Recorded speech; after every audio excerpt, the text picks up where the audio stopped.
ఓం శాంతి 27/1/2024 మధురమైన పిల్లలు, ఆత్మిక సర్జన్ మీకు జ్ఞానయోగాలనే ఫస్ట్ క్లాస్ అద్భుతమైన ఔషధాన్ని తినిపిస్తారు.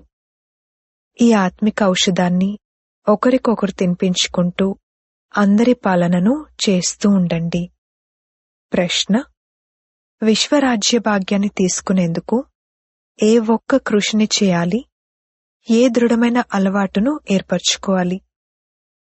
జవాబు: జ్ఞానమనే మూడవ నేత్రంతో అకాల సింహాసనాధికారి అయిన ఆత్మ సోదరుణ్ణి చూసే కృషి చేయండి. పరస్పరం సోదరులుగా భావిస్తూ అందరికీ జ్ఞానాన్నివ్వండి. మొదట స్వయాన్ని ఆత్మగా భావించి ఆ తర్వాత సోదరులకు అర్థం చేయించండి. ఈ అలవాటును చేసుకున్నట్లయితే విశ్వరాజ్య భాగ్యం లభిస్తుంది. ఈ అలవాటు ద్వారానే శరీరభానం తొలగిపోతుంది. మాయా తుఫాన్లు లేక చెడు సంకల్పాలు కూడా రావు. ఇతరులకు జ్ఞానబాణం కూడా బాగా తగులుతుంది. ఓం శాంతి. జ్ఞానమనే మూడవ నేత్రాన్ని ఇచ్చే ఆత్మిక తండ్రి కూర్చుని ఆత్మిక పిల్లలకు అర్థం చేయిస్తున్నారు. జ్ఞానమనే మూడవ నేత్రాన్ని తండ్రి తప్ప ఇంకెవ్వరూ ఇవ్వలేరు. ఇప్పుడు పిల్లలైన మీకు జ్ఞానమనే మూడవ నేత్రం లభించింది. ఇప్పుడీ పాత ప్రపంచం మారనున్నదని మీకు తెలుసు. దీనిని మార్చేవారెవరు మరియు వారు ఏ విధంగా మారుస్తారు అన్నది పాపం మనుషులకు తెలీదు. ఎందుకంటే వారికి జ్ఞానమనే మూడవ నేత్రమే లేదు. పిల్లలను మీకిప్పుడు జ్ఞానమనే మూడవ నేత్రం లభించింది. దీని ద్వారా మీరు సృష్టి ఆది మధ్యాంతాలను తెలుసుకున్నారు. ఇది జ్ఞానమనే సాక్రీన్. సాక్రీన్ యొక్క ఒక్క బిందువు కూడా ఎంత తీయగా ఉంటుంది. అలాగే జ్ఞానానికి సంబంధించి కూడా ఒకటే పదముంది, మన్మనాభవ. స్వయాన్ని ఆత్మగా భావిస్తూ తండ్రిని స్మృతి చేయండి. తండ్రి శాంతిధామానికి మరియు సుఖధామానికి దారిని తెలియజేస్తున్నారు. తండ్రి పిల్లలకు స్వర్గ వారసత్వాన్ని ఇవ్వడానికి వచ్చారు. కావున పిల్లలకు ఎంతటి సంతోషం ఉండాలి. సంతోషం వంటి ఔషధం లేదు అని అంటారు కూడా. ఎవరైతే సదా సంతోషంలో ఆనందంలో ఉంటారో వారి కొరకు అది ఔషధంలా ఉంటుంది. 21 జన్మలు ఆనందంలో ఉండేందుకు ఇది అద్భుతమైన ఔషధము. ఇదే ఔషధాన్ని సదా ఒకరికొకరు తినిపించుకుంటూ ఉండండి. మీరు శ్రీమతంపై సర్వుల యొక్క ఆత్మిక పాలన చేస్తారు. ఎవరికైనా తండ్రి పరిచయాన్ని ఇవ్వడమే సత్యాతి సత్యంగా వారి యోగక్షేమాలను చూసుకోవటం. అనంతమైన తండ్రి ద్వారా మనకు జీవన్ముక్తి అనే ఔషధం లభిస్తుంది అని మధురమైన పిల్లలకు తెలుసు. సత్యుగంలో భారత్ జీవన్ముక్తిగా ఉండేది, పావనంగా ఉండేది. తండ్రి చాలా పెద్ద ఉన్నతమైన ఔషధాన్ని ఇస్తారు. కావుననే అతీంద్రియ సుఖం గురించి అడగాలనుకుంటే గోపగోపికలను అడగండి అన్న గాయనం ఉంది. ఈ జ్ఞానయోగాలనే ఔషధం ఎంత ఫస్ట్ క్లాస్ అయినది, అద్భుతమైనది. మరియు ఈ ఔషధం ఒక్క ఆత్మిక సర్జన్ వద్దే ఉంది. ఇంకెవ్వరికీ ఔషధం గురించి తెలీదు. తండ్రి అంటారు, మధురమైన పిల్లలు, మీకోసం అరచేతిలో కానుకను తీసుకొచ్చాను. ముక్తి జీవన్ముక్తులనే ఈ కానుక కేవలం నా వద్దనే ఉంటుంది. కల్పకల్పము నేనే వచ్చి మీకిస్తాను. తర్వాత దానిని రావణుడు లాక్కుంటాడు. ఇప్పుడు పిల్లలైన మీకు సంతోషమనే పాదరసం ఎంతగా పైకెక్కి ఉండాలి. మనకు ఒకే తండ్రి, శిక్షకుడు మరియు సత్యాతి సత్యమైన సద్గురు ఉన్నారని, వారు మనల్ని తమతో పాటు తీసుకువెళ్తారని మీకు తెలుసు. అతి ప్రియమైన తండ్రి నుండి విశ్వరాజ్యాధికారం లభిస్తుంది. ఇదేమైనా తక్కువ విషయమా? సదా హర్షితంగా ఉండాలి. ఈశ్వరీయ విద్యార్థి జీవితం అత్యుత్తమమైనది. ఇది ఇప్పటి గాయనమే. తర్వాత కొత్త ప్రపంచంలో కూడా మీరు సదా సంతోషాలు జరుపుకుంటూ ఉంటారు. సత్యాతి సత్యమైన సంతోషాలు ఎప్పుడు జరుపుకోవడం జరుగుతుంది అనేది ప్రపంచానికి తెలీదు. మనుషులకైతే సత్యుగం యొక్క జ్ఞానమే లేదు. కావున వారిక్కడే జరుపుకుంటూ ఉంటారు. కాని ఈ పాత తమో ప్రధాన ప్రపంచంలో సంతోషం ఎక్కడి నుండి వస్తుంది? ఇక్కడైతే ఆర్తనాదాలు చేస్తూ ఉంటారు. ఇది ఎంతటి దుఃఖపు ప్రపంచము! తండ్రి పిల్లలైన మీకు ఎంతటి సహజమైన మార్గాన్ని తెలియజేస్తున్నారు. గృహస్థ వ్యవహారంలో ఉంటూ కమలపుష్ప సమానంగా ఉండండి. వ్యాపార వ్యవహారాలు మొదలైనవి చేస్తూ కూడా నన్ను స్మృతి చేయండి. ఏ విధంగా ప్రేయసీ ప్రియులుంటారు. వారు ఒకరినొకరు తలుచుకుంటూ ఉంటారు. ఆమె అతనికి ప్రేయసిగా ఉంటుంది, అతను ఆమెకు ప్రియునిగా ఉంటారు. ఇక్కడ అటువంటి విషయం లేదు. ఇక్కడైతే మీరందరూ ఆ ఒక్క ప్రియునికి జన్మ జన్మాంతరాలు ప్రేయసులుగా ఉంటారు. తండ్రి మీ ప్రేయసిగా అవ్వరు. మీరు ఆ ప్రియుణ్ణి రమ్మని తలుచుకుంటూ వచ్చారు. దుఃఖం ఎక్కువగా ఉన్నప్పుడు ఎక్కువగా తలుచుకుంటూ ఉంటారు. అందుకే దుఃఖంలో అందరూ స్మరిస్తారు, కాని సుఖంలో ఎవ్వరూ స్మరించరు అన్న గాయనం ఉంది. ఈ సమయంలో తండ్రి కూడా సర్వశక్తివంతునిగా ఉన్నారు. రోజురోజుకు మాయ కూడా సర్వశక్తివంతంగా తమో ప్రధానంగా అవుతూ ఉంటుంది. అందుకే ఇప్పుడు తండ్రి చెప్తున్నారు, మధురమైన పిల్లలు, దేహీ అభిమానులుగా అవ్వండి. స్వయాన్ని ఆత్మగా భావిస్తూ తండ్రినైన నన్ను స్మృతి చేయండి. మరియు దాంతోపాటు దైవీ గుణాలను కూడా ధారణ చేయండి. అప్పుడు మీరీ విధంగా లక్ష్మీనారాయణుల్లా అవుతారు. ఈ చదువులో ముఖ్యమైన విషయం స్మృతి. ఉన్నతోన్నతుడైన తండ్రిని చాలా ప్రేమతో స్నేహంతో స్మృతి చేయాలి. ఆ తండ్రి కొత్త ప్రపంచాన్ని స్థాపన చేస్తారు. తండ్రి అంటారు, నేను పిల్లలైన మిమ్మల్ని విశ్వాధిపతులుగా తయారు చేయడానికి వచ్చాను.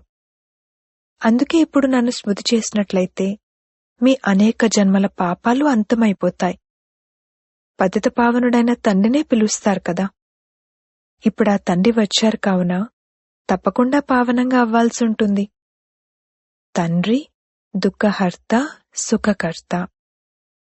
తప్పకుండా సత్యుగంలో పావన ప్రపంచం ఉండేది. అప్పుడందరూ సుఖంగా ఉండేవారు.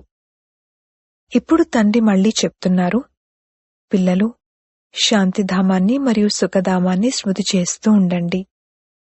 ఇప్పుడిది సంగమయుగం.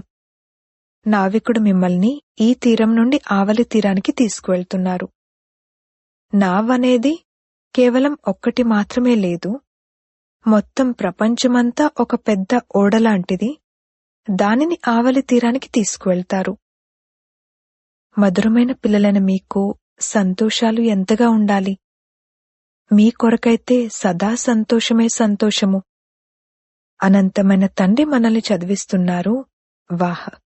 ఇదసలెప్పుడూ వినలేదు, చదవలేదు. భగవాన్ వాచ, నేను మీకు రాజయోగాన్ని నేర్పిస్తాను. ఆత్మిక పిల్లలైన మీకు రాజయోగాన్ని నేర్పిస్తున్నాను కావున దీనిని పూర్తిగా నేర్చుకోవాలి, ధారణ చేయాలి, పూర్తిగా చదవాలి. చదువులో ఎప్పుడూ నంబర్వారుగానే ఉంటారు. స్వయాన్ని చూసుకోవాలి. నేను ఉత్తమంగా ఉన్నానా, మధ్యమంగా ఉన్నానా, లేక కనిష్టంగా ఉన్నానా? తండ్రి అంటున్నారు, స్వయాన్ని చూసుకోండి. నేను ఉన్నత పదవిని పొందేందుకు యోగ్యునిగా ఉన్నానా? ఆత్మిక సేవను చేస్తున్నానా? ఎందుకంటే తండ్రి అంటారు, పిల్లలు సర్వీసబుల్గా అవ్వండి, ఫాలో చేయండి. నేను సేవ చేసేందుకే వచ్చాను. రోజూ సేవ చేస్తాను. అందుకోసమనే ఈ రథాన్ని తీసుకున్నాను. వీరి రథం అనారోగ్యంగా ఉంటే నేను వీరిలో కూర్చుని మురళి రాస్తాను. నోటితో మాట్లాడలేనప్పుడు నేను రాస్తాను. తద్వారా పిల్లలు మురళిని మిస్ కాకుండా ఉంటారు. కావున నేను కూడా సేవలోనే ఉన్నాను కదా. ఇది ఆత్మిక సేవ. తండ్రి మధురాతి మధురమైన పిల్లలకు అర్థం చేయిస్తున్నారు. పిల్లలు, మీరు కూడా తండ్రి సేవలో నిమగ్నమైపోండి. ఆన్ గాడ్ ఫాదర్లీ సర్వీస్, ఈశ్వరీయ సేవలో. మొత్తం విశ్వానికి అధిపతైన తండ్రి మిమ్మల్ని విశ్వాధిపతులుగా తయారు చేయడానికి వచ్చారు. ఎవరైతే మంచి పురుషార్థం చేస్తారో వారిని మహావీరులు అంటారు. బాబా డైరెక్షన్లపై నడిచే మహావీరులెవరు అనేది చూడడం జరుగుతుంది. తండ్రి ఆజ్ఞ ఏమిటంటే స్వయాన్ని ఆత్మగా భావిస్తూ పరస్పరం సోదరులను చూడండి. ఈ శరీరాన్ని మర్చిపోండి. బాబా కూడా ఈ శరీరాలను చూడరు. తండ్రి అంటారు, నేను ఆత్మల్నే చూస్తాను. ఇకపోతే ఆత్మ శరీరం లేకుండా మాట్లాడలేదు అన్న జ్ఞానమైతే ఉంది.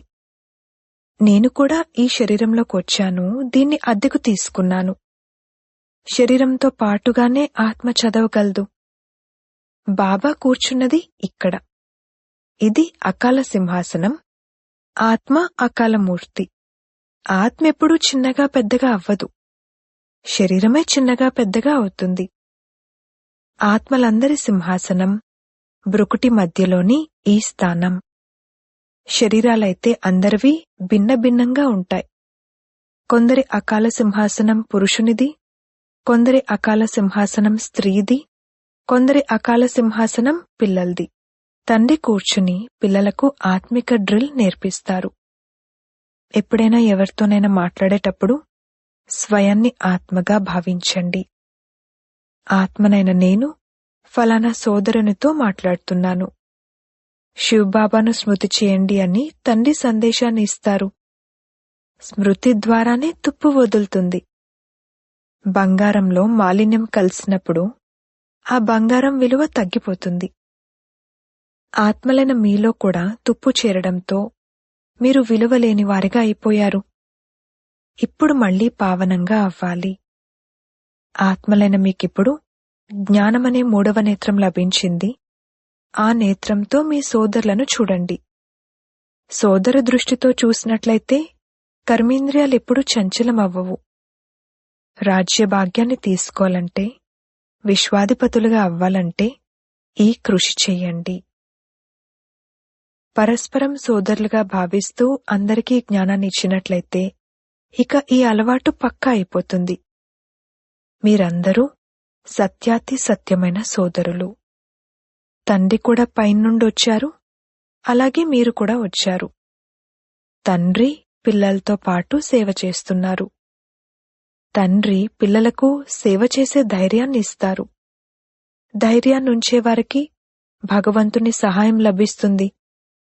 కావున ఆత్మనైన నేను సోదరుణ్ణి చదివిస్తున్నాను అన్న అభ్యాసం చేయాలి. ఆత్మ చదువుతుంది కదా.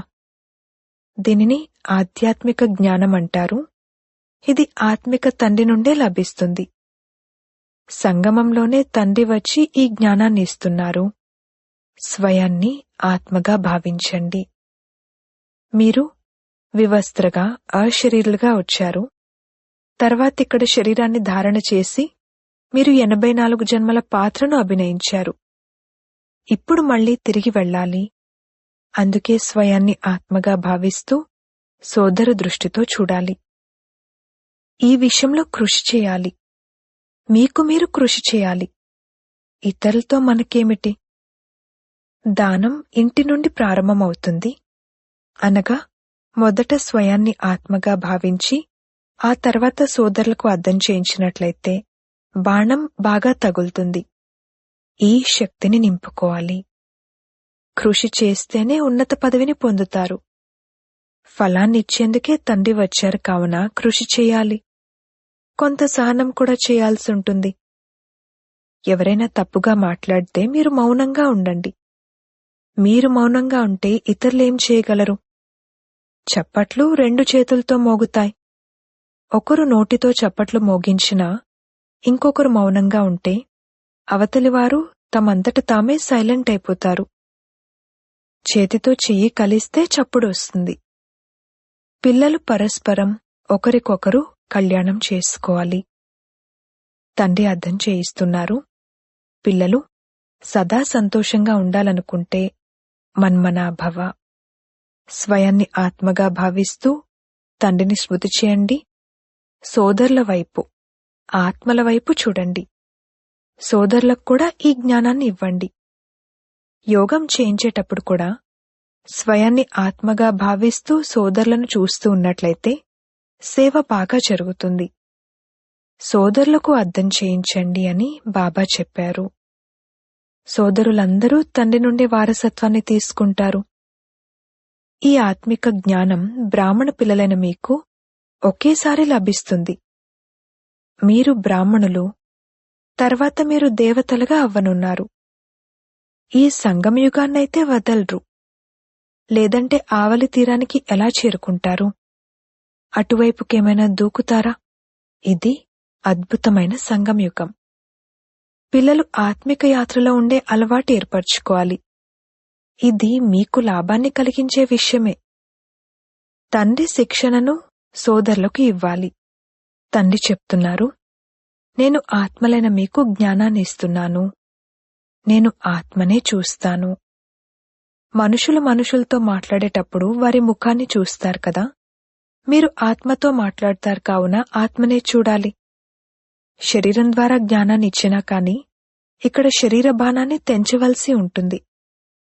పరమాత్మైన తండ్రి మనకు జ్ఞానాన్ని ఇస్తున్నారని మీ ఆత్మ భావిస్తుంది. ఆత్మలను చూస్తాను అని తండ్రి కూడా అంటారు. అలాగే మేము పరమాత్మైన తండ్రిని చూస్తున్నాము అని ఆత్మలు కూడా అంటారు. వారి నుండి జ్ఞానాన్ని తీసుకుంటున్నారు. దీనినే ఆత్మతో ఆధ్యాత్మిక జ్ఞానాన్ని ఇచ్చిపుచ్చుకోవడం అంటారు. ఆత్మలోనే జ్ఞానముంది. ఆత్మకే జ్ఞానాన్ని ఇవ్వాలి. ఇది పదును పట్టడం వంటిది. మీ జ్ఞానంలో ఈ పదును ఏర్పడినట్లయితే ఎవరికైనా అర్థం చేయించినప్పుడు వెంటనే బాణం తగులుతుంది. తండ్రి అంటారు, మీరు అభ్యాసం చేసి చూడండి, బాణం తగులుతుంది కదా. ఈ కొత్త అలవాటు ఏర్పరచుకున్నట్లయితే ఇక శరీర బాణం తొలగిపోతుంది. మాయా తుఫాన్లు తక్కువగా వస్తాయి. చెడు సంకల్పాలు రావు. దృష్టి కూడా అశుద్ధంగా ఉండదు. ఆత్మైన నేను 84 జన్మల చక్రాన్ని చుట్టి వచ్చాను. ఇప్పుడు నాటకం పూర్తవుతుంది. ఇప్పుడు బాబా స్మృతిలో ఉండాలి. స్మృతి ద్వారానే తమో ప్రధానం నుండి సతో ప్రధానంగా అయి సతో ప్రధాన ప్రపంచానికి యజమానులుగా అవుతారు. ఇది ఎంత సహజం. పిల్లలకు ఈ విధంగా శిక్షనివ్వడం కూడా నా పాత్ర అని తండ్రికి తెలుసు. ఇది కొత్త విషయమేమీ కాదు. ప్రతి 5000 సంవత్సరాల తర్వాత నేను రావాల్సి ఉంటుంది. అందుకు నేను బంధింపబడి ఉన్నాను. నేను కూర్చుని పిల్లలకు అర్థం చేయిస్తాను. మధురమైన పిల్లలు, ఆత్మిక స్మృతి యాత్రలో ఉన్నట్లయితే అంతిమ మతిని బట్టి గతి ఏర్పడుతుంది. ఇది అంత్యకాలం కదా. నన్నొక్కరినే స్మృతి చేసినట్లయితే మీ సద్గతి జరుగుతుంది. దేహీ అభిమానులుగా అయ్యే ఈ శిక్షణ పిల్లలైన మీకు ఒక్కసారే లభిస్తుంది. ఇది ఎంత అద్భుతమైన జ్ఞానం. బాబా అద్భుతమైన వారు కావున బాబా జ్ఞానం కూడా అద్భుతమైనది. దీనినెప్పుడూ ఎవ్వరూ తెలియచేయలేరు. ఇప్పుడు తిరిగి వెళ్ళాలి. అందుకే తండ్రి అంటారు, మధురమైన పిల్లలు, ఈ అభ్యాసం చేయండి. స్వయాన్ని ఆత్మగా భావిస్తూ ఆత్మకు జ్ఞానాన్ని ఇవ్వండి. 3వ నేత్రంతో సోదరులను చూడాలి. ఇందులోనే ఎంతో శ్రమ ఉంది. అచ్చా, మధురాతి మధురమైన సిక్కిలదే పిల్లలకు మాతాపితా బాప్దాదాల ప్రియ స్మృతులు మరియు గుడ్ మార్నింగ్. ఆత్మిక పిల్లలకు ఆత్మిక తండ్రి నమస్తే. ధారణ కొరకు ముఖ్య సారము. మొదటి పాయింట్, ఏ విధంగా తండ్రి పిల్లల యొక్క ఆత్మిక సేవను చేయడానికి వచ్చారో అలా తండ్రిని ఫాలో చేసి ఆత్మిక సేవను చేయాలి. తండ్రి డైరెక్షన్లపై నడుస్తూ సంతోషమనే ఔషధాన్ని తినాలి మరియు తినిపించాలి. రెండవ పాయింట్, ఎవరైనా తప్పుగా మాట్లాడినట్లయితే మౌనంగా ఉండాలి. నోటితో చప్పట్లు మోగించకూడదు. సహనం చేయాలి. వరదానము, దృఢతా శక్తి ద్వారా మనసు బుద్ధిని సీట్పై సెట్ చేసుకునే సహజయోగి భవ. పిల్లలకు తండ్రి పట్ల ప్రేమ ఉంది. అందుకే స్మృతిలో శక్తిశాలిగా ఉంటూ కూర్చునేందుకు, నడిచేందుకు, సేవ చేసేందుకు చాలా అటెన్షన్ పెడతారు. కానీ ఒకవేళ మనసుపై పూర్తి కంట్రోల్ లేకపోతే, మనసు ఆర్డర్లో లేకపోతే కొద్దిసేపు మంచిగా కూర్చుంటారు. ఆ తర్వాత కదలటం మొదలుపెడతారు. ఒక్కోసారి సెట్ అవుతారు, ఒక్కోసారి అప్సెట్ అవుతారు. కాని ఏకాగ్రత మరియు దృఢతా శక్తితో మనసు బుద్ధిని ఏకరస స్థితి అనే సీట్పై సెట్ చేసినట్లయితే సహజ యోగిగా అవుతారు. స్లోగన్: ఏ ఏ శక్తులైతే ఉన్నాయో వాటిని సమయానికి ఉపయోగించినట్లయితే చాలా మంచి మంచి అనుభవాలు కలుగుతాయి. అవ్యక్తి సైలెన్స్ ద్వారా డబల్ లైట్ ఫరిష్తా స్థితిని అనుభవం చేయండి. ఇప్పుడు బ్రాహ్మణులు ప్రతి ఒక్కరూ బ్రహ్మ బాబా సమానంగా చైతన్య చిత్రంగా అవ్వాలి. లైట్ మరియు మైట్ హౌస్ యొక్క సజీవ ప్రదర్శనలా అవ్వాలి. సంకల్ప శక్తితో కూడిన సైలెన్స్ భాషను తయారు చేసి కర్మాతీత డబల్ లైట్ ఫరిష్తా స్టేజ్పై వరదాని మూర్తి పాత్రను అభినయించాలి. అప్పుడు సంపూర్ణత సమీపంగా వస్తుంది. ఆ కర్మాతీత స్టేజ్ ఆధారంగా ఎవరి గురించి ఏ సంకల్పం చేస్తే వారి వద్దకు ఆ సంకల్పం చేరుతుంది. ఓం శాంతి.